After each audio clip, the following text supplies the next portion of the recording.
तो अब हम लोग पढ़ेंगे वेक्टर लॉ। ठीक है, vector second vector law. Vector law जो है 3 टाइप का है। ठीक है, वेक्टर लॉ जो है 3 टाइप का है। वेक्टर एडिशन, वेक्टर सब्ट्रैक्शन और वेक्टर मल्टीप्लिकेशन। ठीक है, तो अभी हम लोग सिर्फ और सिर्फ वेक्टर एडिशन के बारे में पढ़ेंगे। वेक्टर एडिशन भी जो है 4 टाइप का होता है। ठीक है, triangle law, parallelogram law, polygon law और mathematical method of vector addition. ठीक है, लॉ। ठीक, तो इसमें से सबसे पहले हम लोग पढ़ने वाले हैं ट्रायंगल लॉ के बारे में। ट्रायंगल लॉ क्या कहता है? तो ट्रायंगल लॉ कहता है, सिंपल है ट्रायंगल लॉ। ट्रायंगल लॉ कहता है कि अगर 2 वेक्टर है, ठीक है, A vector and B vector. ठीक है, 2 वेक्टर है, ए वेक्टर और ये रहा बी वेक्टर। तो जब हम इस दोनों को ऐड करेंगे, ए वेक्टर प्लस बी वेक्टर, तो हम लोग को जो सम आएगा, मतलब इस दोनों का जो हम लोग को रिजल्टेंट आएगा, वो होगा सी वेक्टर। वो कहाँ पे आएगा? तो वो होगा आपका ये, यहाँ पे आ जाएगा आपका, ये हो जाएगा सी वेक्टर। ठीक है, और ट्रायंगल लॉ में एक चीज और होता है कि हेड टेल अरेंजमेंट होना चाहिए। हेड टेल अरेंजमेंट होना चाहिए तो ट्रायंगल लॉ लग जाएगा। ठीक है, अब दूसरा होता है पैरेललोग्राम। दूसरा होता है पैरेललोग्राम लॉ। ठीक है, पैरेललोग्राम लॉ। इसमें क्या होता है? इसमें बोलता है tail tail arrangement. Head tail तो याद ही होगा, ये हो गया हेड, ये हो गया tail. Head tail, head tail, head tail. ठीक है, तो इसमें मांगता है टेल टेल अरेंजमेंट। ठीक है, अब जैसे देखो, इसको मान लो ये हो गया और एक ये हो गया। ठीक है, दोनों टेल टेल अरेंजमेंट में, तो जब हम लोग, ये हो गया ए वेक्टर, ये हो गया बी वेक्टर, तो A vector plus B vector जब करेंगे, फिर से सी वेक्टर आएगा और वो यहाँ से निकलेगा, ये हो जाएगा resultant C vector.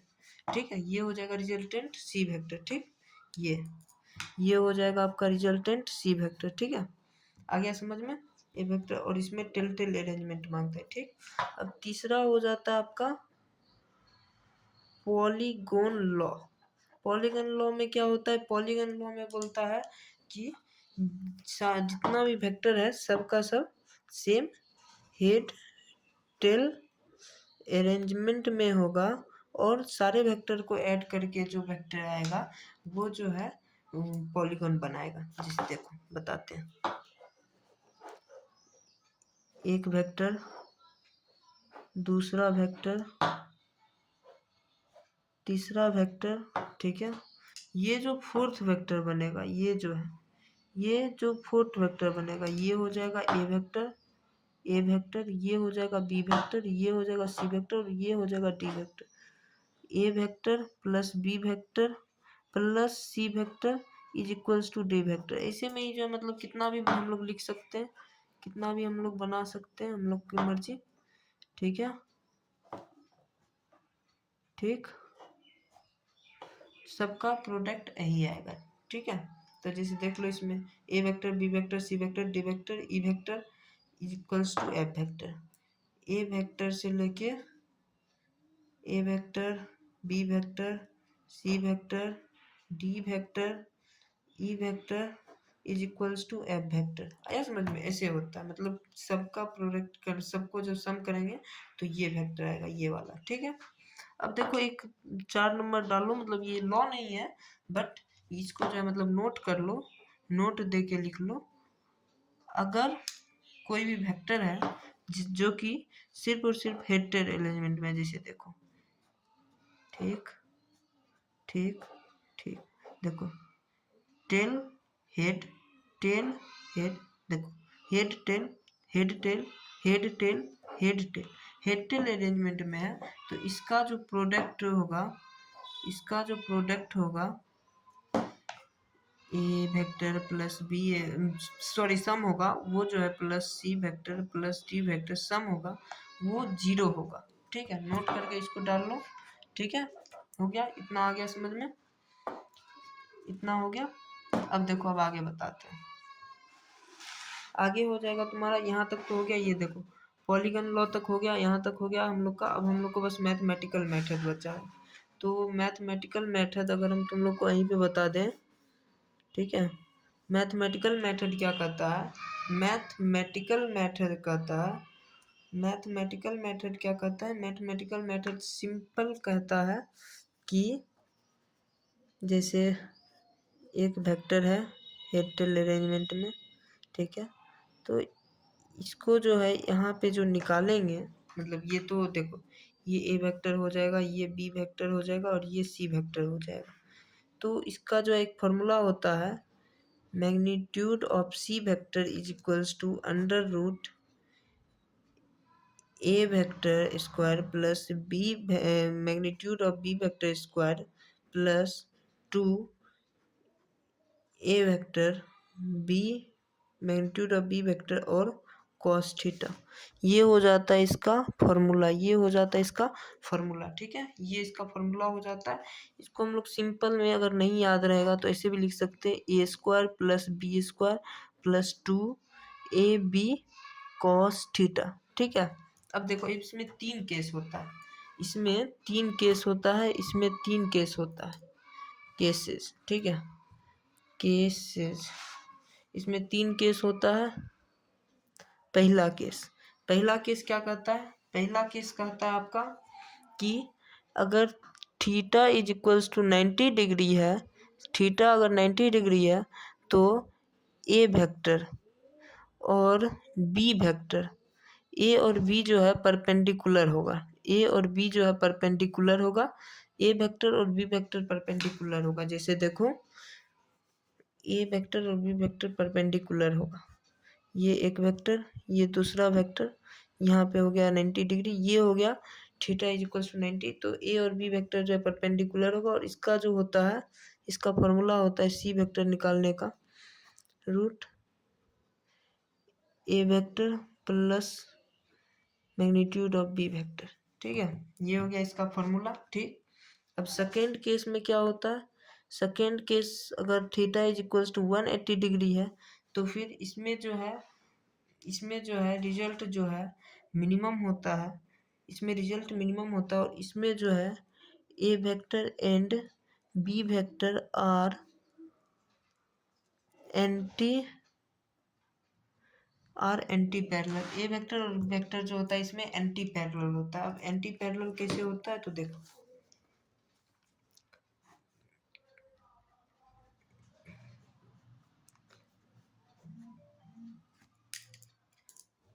Seven Newton 3 Newton, anti parallel हो गया अपोजिट। ठीक है, अब इसका क्या होता है, इसमें अगर मैग्नीट्यूड ऑफ सी वेक्टर निकालना है तो फिर magnitude of A vector minus magnitude of B vector. ठीक है, ये इसका फॉर्मूला हो जाएगा।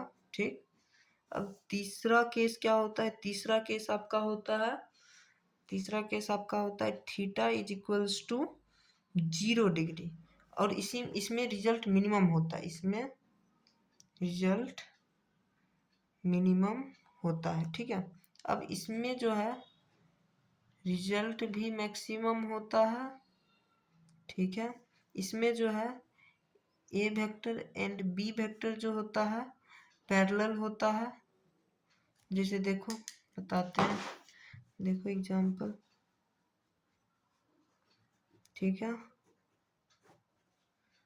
4 न्यूटन 7 न्यूटन। ठीक है, तो इसका जो है, इसका magnitude of C vector is equals to magnitude of A vector plus magnitude of B vector. ठीक है, जैसे इसमें देखो क्या आ जाएगा, 4 newton plus 7 newton is equals to 11 newton और इसमें क्या आ जाएगा, 7 newton minus 3 newton is equals to 4 newton. ठीक है, तो ऐसे होता है, इसमें रिजल्ट मिनिमम, इसमें रिजल्ट मैक्सिमम।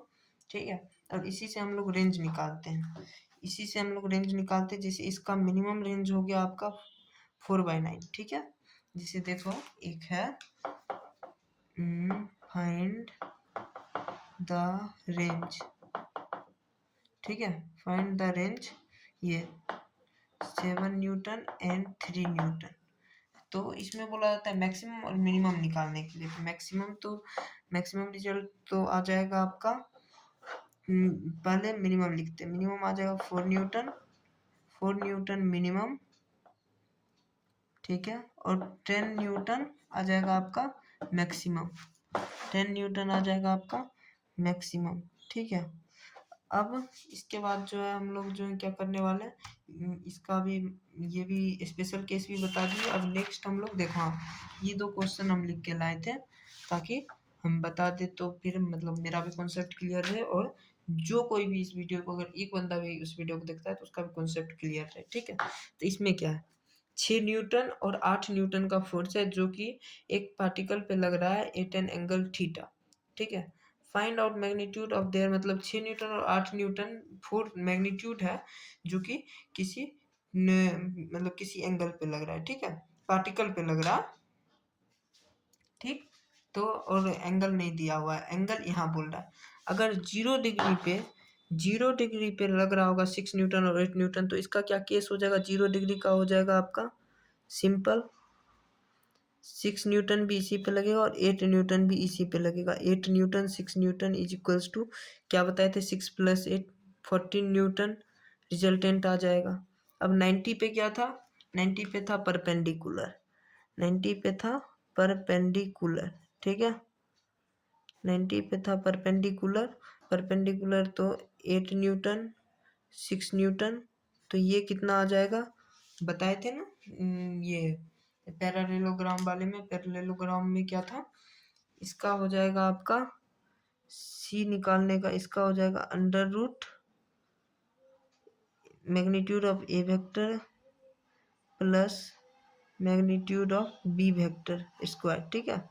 सो इसका हो जाएगा आपका 6 का स्क्वायर प्लस 8 का स्क्वायर, ठीक है, इज इक्वल्स टू 36 प्लस 64 equals to under root 100 is equals to 10 newton, ठीक है। तो इसका 10 न्यूटन हो जाएगा। अब 180 का क्या था, 180 का तो सिंपल था, 180 का था आपका 180 का था आपका 180 जब रिजल्ट मिनिमम होता है तो मिनिमम में क्या होगा, 8 newton minus 6 newton is equals to 2 newton, ठीक है, माइनस कर देंगे। अब आ गया theta is equals to 60, theta is equals to 60 आ जाएगा, थीटा इज इक्वल्स टू 60 में क्या हो जाएगा आपका,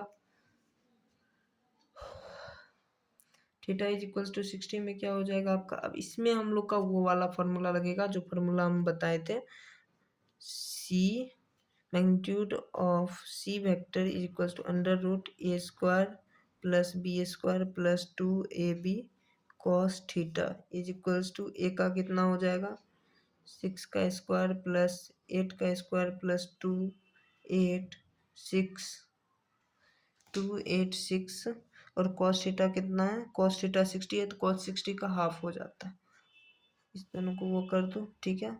और ये तो अभी अंडर रूट में है तो अंडर रूट इसका हो जाएगा 100 और इसका हो जाएगा आपका 48, सो द 100 का आ जाएगा 10 × 10, 100 का आ जाएगा आपका 10 × 10, ठीक है, प्लस 48 इज इक्वल्स टू 10√48, ठीक है, ये हो जाएगा आपका इसका आंसर। आया समझ में, कहाँ पे कौन वो अप्लाई होगा। अब देखो, अब इसमें क्या है, 12 न्यूटन और 5 न्यूटन फोर्स है जो कि एक्ट कर रहा है एक पार्टिकल पे। तो अब एंगल ढूंढना है, इसमें एंगल दिया हुआ था, इसमें हम लोग को जो है ये फोर्स रिजल्टेंट ढूंढना था और इसमें रिजल्टेंट दिया हुआ और इसमें हम लोग को एंगल ढूंढना है। देखो 12 Newton 12 Newton plus 5 Newton 17 Newton होता है, और प्लस किस में होता है, रिजल्ट मैक्सिमम किस में होता है, 0 डिग्री पे, 0 डिग्री पे। 12 Newton minus 5 Newton equal 7 Newton होता है, 7 न्यूटन माइनस किस में लगता है, मिनिमम पे, तो मिनिमम किस पे लगता है, 180 डिग्री पे, ठीक है। अब 12 न्यूटन और 5 न्यूटन, 5 12 13 याद है, पाइथागोरस ट्रिपलेट, 3 4 का 5 6 8 का 10, 5 12 का 13, फिर ये 7 24 का 25, x x का √2x, ठीक है। तो उसी में आ जाएगा, तो 13 न्यूटन का क्या हो जाएगा, इसका 30 न्यूटन, तो इसमें हो जाएगा आपका 90 90 डिग्री। ठीक है, तो बस यहाँ तक हो गया, अब कंप्लीट ये।